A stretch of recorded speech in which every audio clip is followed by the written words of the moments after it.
Welcome everybody to Informal Money. I am your host, Chrissy, and on today's episode, I wanted to cover the online illusion economy. There are so many different grifts and scams that are running across the internets at large, and I wanted to cover all the different things that you can use when you are trying to discern whether somebody is being truthful to you or not. These are just some of the ways that I've uncovered the past couple of years just observing the natural money environment and just overall influencer environment. But I genuinely do like the aesthetic of the content that I'm making, and it does provide this certain level of dopamine hit that I am totally aware of, and I try to explain that out to my audience. Sometimes I will say things like, please don't think that you need these things or that they're going to fix your problems or that you should always be over consuming, because there's just a state of neutrality. We really just want to practice neutrality. We don't want to swing the pendulum too far to the left or too far to the right. I'm not saying that I don't think that people shouldn't treat themselves, because I do, and I think it's really important, but then there's remembering not to go overboard or spend more than you have. And that's one thing that influencers definitely do or seem to do, is put themselves in debt over these things. The first thing that I want to talk about is the houses, because that one's as old as time, right? I think it was Tai Lopez that originally booked a hotel or a mansion, or he would go to these different expensive Airbnbs. I don't know at the time, just these places where he could pretend as if the property was his, but it was not properly his. He was potentially renting it or just staying there for a certain amount of time, and it gave the illusion that this man was well read, that he was expensive, that he knew what he was talking about, and he could get you in the game. Now, that's not to say that some of his courses may not have value, especially if you're looking to get into marketing, but that's all this really is. If you think about it, it's all one big marketing loop. It's marketing the marketer for you to market to other people. So just think about that. That's all in the game, and that's fine, because consumerism is a part of this environment at large, but we just have to be aware of it and use observation and not get sucked too far down the hole, because I have a tendency to go far down holes, and I have a tendency to overspend and not probably save as much money as I really should be.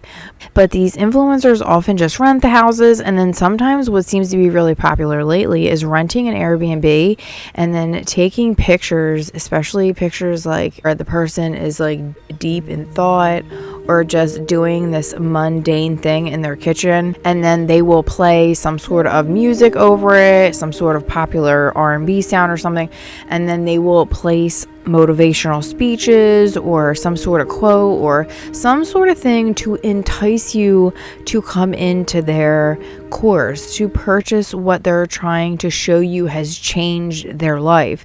Sometimes they're doing a podcast that is off looking the other way to some audience that they're speaking to, but they're not really speaking to anybody. That's another way that they're trying to get you into their motivational thing. And all of it, of course, can be helpful if you feel like you need that extra boost or accountability or somebody to bounce ideas off of. But know that this person may not get you to the financial goals that you're looking for. You need to pick the right person for you. You need to not just look at the superficial things and kind of peel back some of the layers before you choose who to speak to or who to disclose your information to. Just ask financial questions from, because they might be living a lie, essentially. They could be renting all of these properties one-to-one, going from different houses to houses, or living there for a period of time, and they're just convincing you that it's their house, but it's really not. Again, it's just rented, and they're making you feel like they can afford this potentially multi-million dollar property, but that's not the case at all. They could even be potentially staying with a friend. I even saw one case of a girl using her friend's closet for clout, basically sitting behind where everybody could view the very expensive purses and different items that the people have, and that shows it's wealth signaling in the video. When you see these very expensive things being shown like cash in the video, like cars, it helps the whole facade and illusion. And sometimes these people are hiding roommates. They may be living with multiple people, but we don't see that side of them. They're in these high-rise apartments that they're paying exorbitant amount of money for. The reality is that you have no idea, but they may have actually gained an entire following within 1 or 2 years of just purchasing this luxury apartment, and they could potentially be going into some sort of debt for it, or it could end up working well for them where they hit it off and do end up making a lot of money off of the illusion, if you will, of that lifestyle, and they took a gamble on it. But a lot of these folks don't actually have everything that they're claiming to have. Sometimes they will go to areas to stage content. Like, you could potentially go to a really beautiful museum area with really high structures and columns that look really expensive, and do a couple of photo shoots there, like pull your car up to the front of some really expensive restaurant and just do a photo shoot in front of it and not even go into the restaurant. Do you know what I mean? There's a lot of fakery and phony things going on. We have no idea what any of that is. He could have borrowed a car from a friend and drove it there and took a picture in front of the expensive steakhouse that's like $100 an ounce steak or something, and it makes you think, oh my god, this person is just doing the most. They could even go to some inexpensive cigar lounge and you wouldn't really know it. All they have to do is like get a cigar, an expensive cigar, that just one of them or something, and it's not that bad, and go and lean against the wall of cigars that like look expensive in the case and act like you're doing like baller shit. You know what I mean? So it's very interesting the way that these people try to paint their pictures or do their lives as if it's some sort of luxurious lifestyle that they're living. And we just have to remember that when we see all of this luxury being flaunted. And don't get me wrong, some of that wealth is real. I have seen channels, and I do follow channels where these people look genuinely rich. They are doing whatever they want to do on a day-to-day basis. They may have chefs. They may have multiple car garages with multiple cars where they no longer have to work for the rest of their lives if they don't want to. And I'm not talking about those folks. For me, I can discern that. I can always feel that, like whether I'm using the logic part of my brain or the intuitive part. I identify when people feel phony or when they are really that level of rich. So then there's the whole exotic car things, and there's all these ways that you can get cars that I was not even privy to. There are shared clubs and like lease clubs, or just like shared services where you can rent a luxury vehicle for a certain amount of time and then turn it back in and then get another luxury vehicle. It's not truly yours. You're paying into like this monthly fee, and then you get to drive these vehicles. And it's not to say that the person isn't genuinely getting to live their best life and use the vehicle, but realistically, unless you're filthy rich, like I was talking about earlier, it's not that practical to have 10 supercars and be paying the maintenance on them, to be paying all the nonsense that could potentially go wrong if you're like racing around in them. On top of that, the insurance alone for some of these vehicles is a lot of money, especially if you live in certain areas, especially in Florida. It's just astronomical. So to say that somebody is just going to have a ton of vehicles and be showing all this wealth all the time, I get it. If that is truly yours and you've paid off these cars cash and you own them outright, that's one thing. But if you are not and you are renting them and you are pretending, or you are putting on the facade, or you're giving the illusion, or you are not being clear or not disclosing that these are not your actual vehicles that you own, that you have not paid for cash money and you own the title on the vehicle. It's just this facade that they're trying to tell you, so you buy their course, or so you buy their special whatever they're selling, like membership, coaching, whatever. And also they could be using friends' cars or parents' cars, or other people, if they have money that they know often can ask to borrow cars, and they will let them, and they will take photo ops in them, or just, go to visit them on different occasions and take different photos. You would be none the wiser if this person honestly owned this car.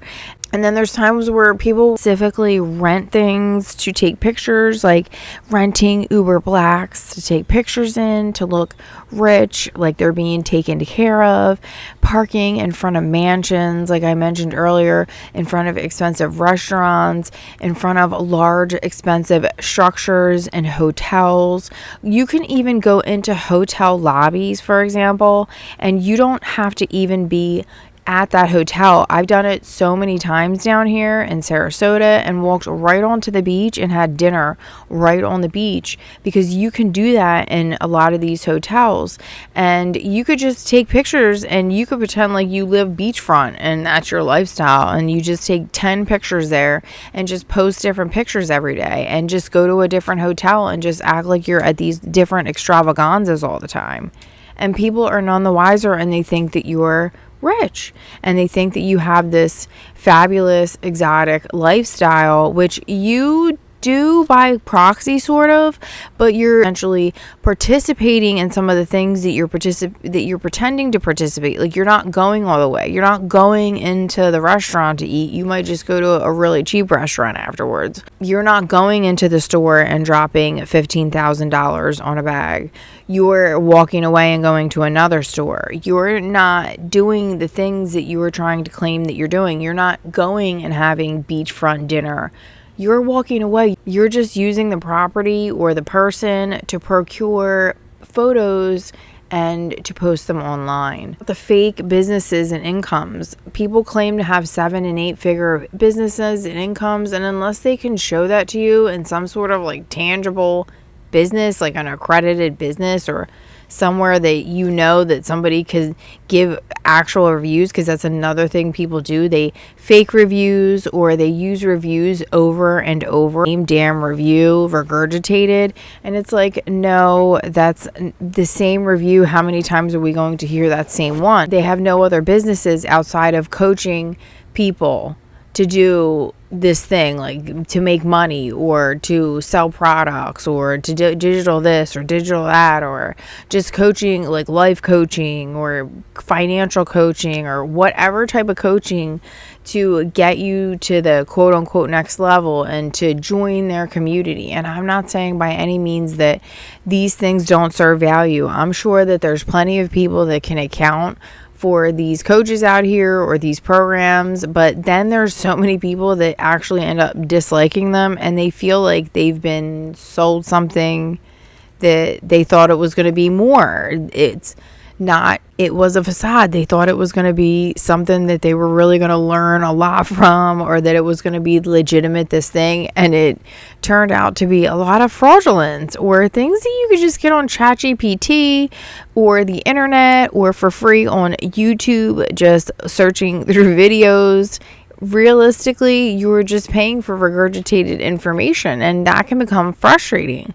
And they can fake shopping sprees.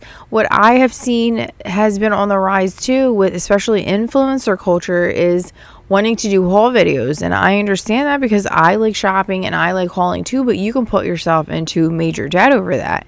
And people have been doing that, putting themselves into debt.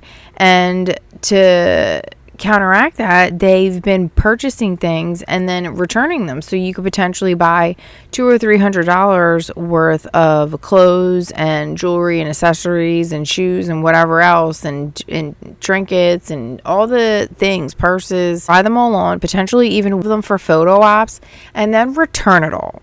That is a very popular culture. I actually heard that there was an issue with returns at one point with certain stores because people were doing it at such an influx that you start losing money as the store because you're constantly doing returns, and then people don't want to buy a return at full price, so they have no choice but to mark it down.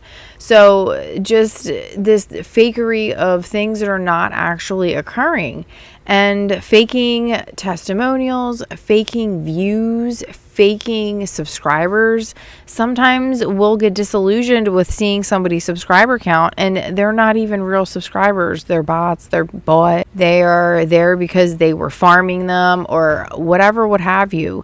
They're just not genuine followers. A lot of times they will go viral and the followers don't end up watching any other videos. They could have like 1 million followers and they're getting like 1,000 views. So that's kind of indicative of that. And then their comment section seems very body, very same. It seems weird. It seems very AI.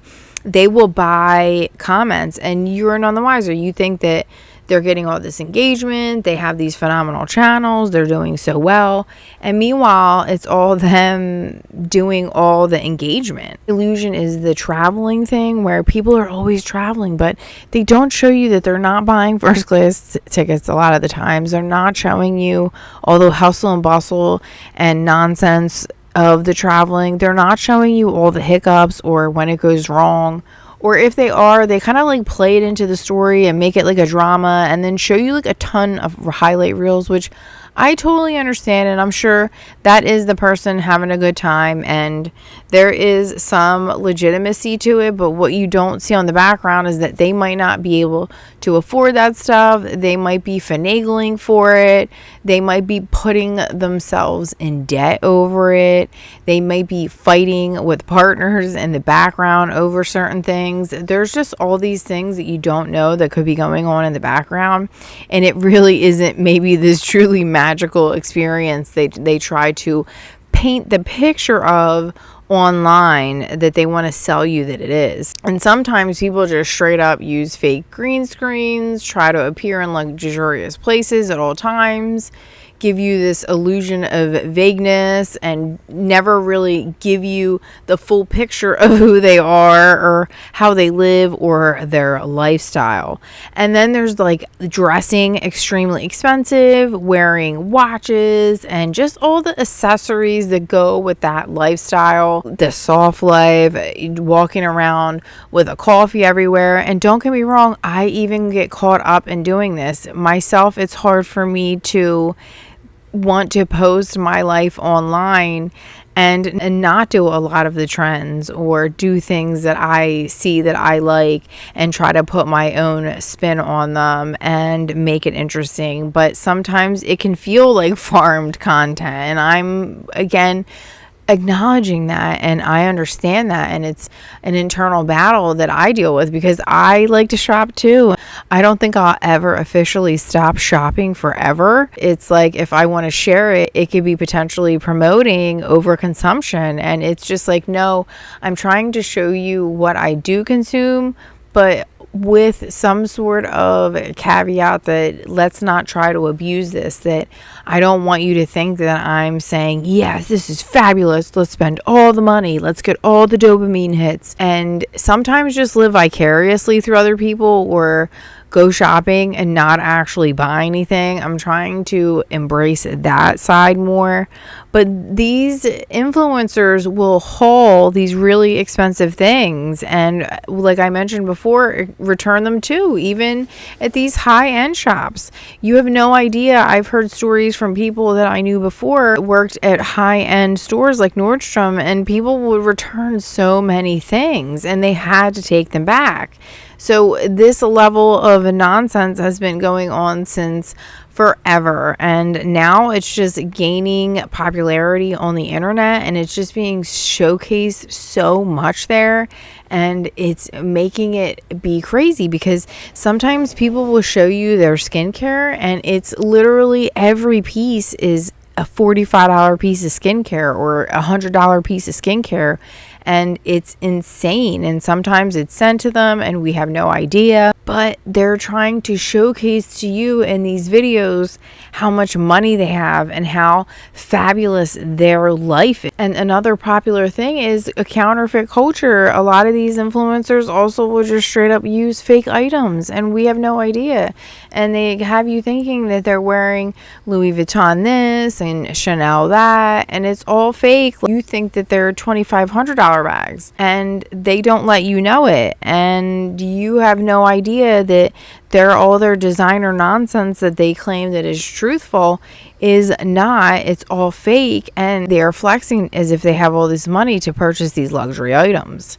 And then there's just the overall fake wealth behaviors in general, acting as if they're important, staging themselves in certain ways that make them look extremely rich, like shooting like day in the life of a CEO, and certain shots of the person, them doing very, quote unquote rich people things, like putting a press shirt on and going to some business deal and having some headshot where they're talking to their clients and they're doing all this important work, and then they're getting these really expensive dinners made for them by like a chef or something, and they're drinking like the most expensive water. Like their life seems as if it's this insane thing, and it's just absolutely ridiculous to a certain degree because it's trying to show you this level of perfectionism. If you want to maintain, that's your persona and your perspective, but sometimes again it goes overboard, and then you're showing this level to where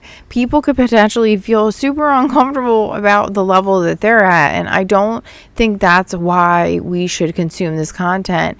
If you want to aspire to it and better your life from it, absolutely. But you don't want to just keep consuming it over and over again and then making yourself feel bad about it and do nothing about it. And then actually believe that this stuff is true and half of it is not. So it's just it's a very interesting paradigm how that works. And you have to use discernment because it's all a lot of fake stuff nowadays. And the people that we do decide to go in on, make sure that they're not fraudulent. Make sure that they've not been arrested for fraud in the past.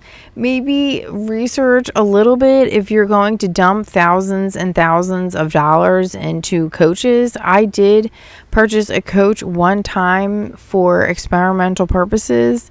I paid $100. I just wanted to see what would happen because I have never been in a coaching call or session, and I was just so curious what these are all about because everybody online sells coaching, and I really wanted to know what this was about. And it was very generic. In this specific genre that I opted for the coaching, it was something that I potentially could have just gotten from AI. It was very generic in nature. It was nothing that was uplifting or made me specifically, jump to my next timeline where I was rich.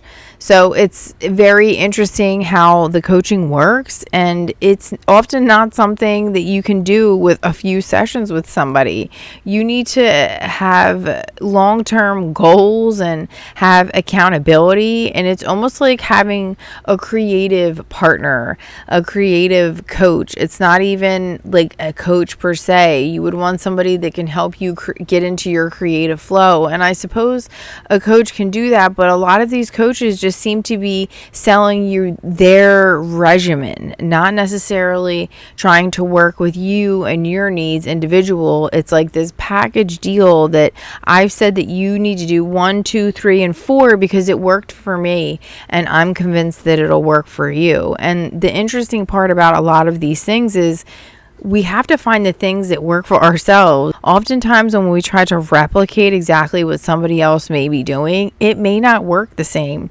So it's very important for us to take a variation and also like what you're doing. If somebody's trying to tell you to go door to sell something and you don't like that and it's extremely uncomfortable, and it's not the type of uncomfortable where I'm talking about your fight or flight where, get over it because it's just something that you want to get over. You don't want to have social fear to talk to people or something like this. I'm not saying that. Like, you genuinely in your soul do not want to go door to be selling things or to, press this type of seminar to people to buy or whatever. If that is not genuinely in your heart and soul and it feels uncomfortable 24/7 to you and you feel sick doing this type of stuff, that would be signaling to you that that's not something that you should be doing. So why would you follow somebody that might be suggesting that you do something like that? I'm not saying that I know any courses like this. I'm just saying in general, this will happen. You will join a course.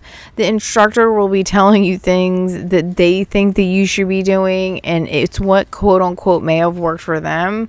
But at the same time, it may not work for you because your mind, body, soul, heart, whatever, may not vibrate on the same frequency, if you will, that they do. So that information is interpreted differently by you, and the way that you act it out in your life is not quite the same as they do. Comes information that you take in, and unless you do something really like aligned action in a way that you can reach your goals, some people do. Some people take direction really well, and they do seem to benefit from these programs, and they do seem to like level up or 10x their businesses with certain individuals because they broke through certain mindsets. But sometimes those people are already so far into mindset work and they just need somebody to coach their brain, or actually what it seems to be like jog their brain through ideas and tell them that they can do it, and it makes their right side of their brain kick on and make more creative ideas, and then they sell more. But it's not something that you necessarily need a coach for, in my opinion. You could just have somebody. It's almost like having a muse to a certain degree. So, and that doesn't work for everybody. They may buy these programs and they do nothing with it. They waste their money and they feel hosed, and the videos didn't work, the courses didn't work, the coaching didn't work, and you feel saddened and disappointed. So everybody now understands how to view some of these things and exercise discernment over these different things that are being sold online nowadays at any capacity. And that goes for anything that I talk about as well. You can give anything that I speak on the side eye, because you really should, as your own person observing this world at large, make sure you're using your own intuition and discernment to figure out what feels right to you when you hear what is truth to you, what is the thing that feels like it aligns with what your belief systems are and how you think the world around you works. And if you are watching something and it makes you feel highly uncomfortable, if the person seems like they are selling you something grandiose and they're not really explaining how they got their wealth, and they're not really explaining how it continuously comes into them other than their coaching program, that is an indication that you potentially could be in a cycle of somebody that's just selling to coaches or to other individuals that are in that looped kind of naivete, thinking that might work for them, and it's actually not going to, because they might need to fix something completely different in their lives and they're just not realizing it.